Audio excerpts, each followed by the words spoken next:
Halo teman-teman semua, salam sejahtera untuk kita semua. Perkenalkan, saya Tio Rida Pandiangan selaku pemateri 1.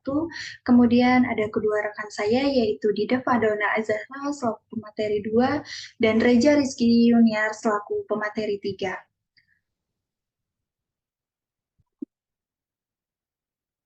Terima kasih kepada dosen pengampu kami, yaitu Ibu Apoteker Maya Arvania, MSc, yang telah memberi kesempatan kepada kami untuk membahas dan menjelaskan tentang Congestive Heart Failure atau CHF.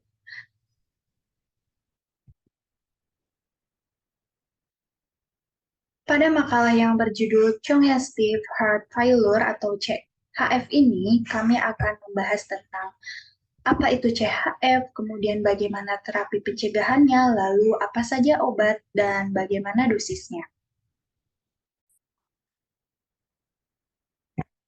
Materi yang pertama akan dibahas oleh saya yaitu tentang CHF atau Congestive Heart Failure. CHF merupakan keadaan jantung mengalami kegagalan dalam memompa darah untuk mencukupi kebutuhan nutrien oksigen sel-sel tubuh secara kuat. Masalah kesehatan dengan gangguan sistem kardiovaskuler, lebih tepatnya congestive heart failure atau CHF, masih menduduki peringkat yang tinggi. Menurut data World Health Organization atau WHO pada tahun 2007 dilaporkan bahwa congestive heart failure atau CHF mempengaruhi lebih dari 20 juta pasien di dunia dan meningkat seiring pertambahan usia dan pada umumnya mengenai pasien dengan usia sekitar lebih dari 65 tahun dengan persentase sekitar 6-10%. Lebih banyak mengenai laki-laki daripada perempuan.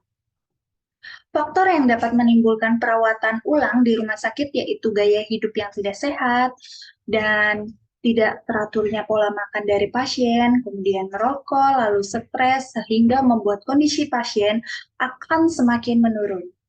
Komplikasi yang dapat terjadi pada CHF seperti edema paru, infark miokardium akut, kemudian shock kardiogenik, lalu emboli limpa, kemudian gangguan motorik, perubahan penglihatan juga mampu menjadi komplikasi yang dapat terjadi pada CHF.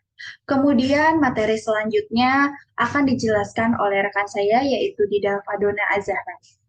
Kepadanya saya persilahkan. Terapi pencegahan CHF. Langkah yang dapat dilakukan penderita CHF adalah menunda timbulnya serangan berulang yang dapat terjadi kapan saja. Salah satu cara yang dapat dilakukan untuk mencegah terjadinya komplikasi yaitu dengan menerapkan pola hidup yang baik dan sehat agar mencegah dan menekankan angka terjadinya penyakit CHF. Pencegahan yang dapat dilakukan seperti olahraga, diet rendah garam, penghentian merokok, pengobatan dini terhadap infeksi. Slide selanjutnya akan dibacakan oleh Reza.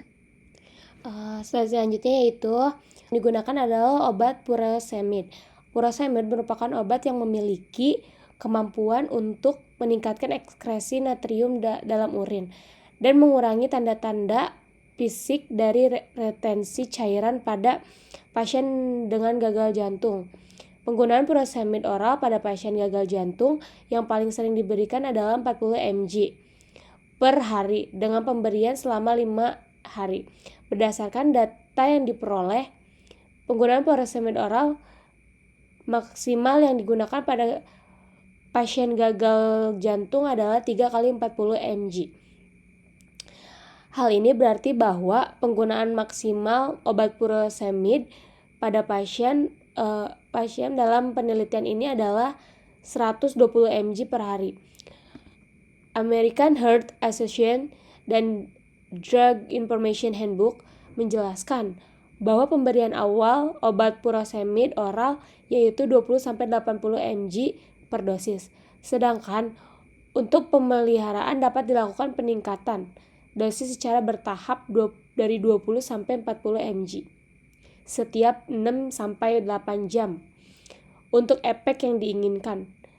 Interval sekali atau 2 kali sehari dengan dosis harian maksimum 600 mg pada kondisi ederma. Sekian dari kelompok kami. Mohon maaf bila ada kesalahan kata atau kalimat. Wabillahil taufiq wal hidayah. Wassalamualaikum warahmatullahi wabarakatuh.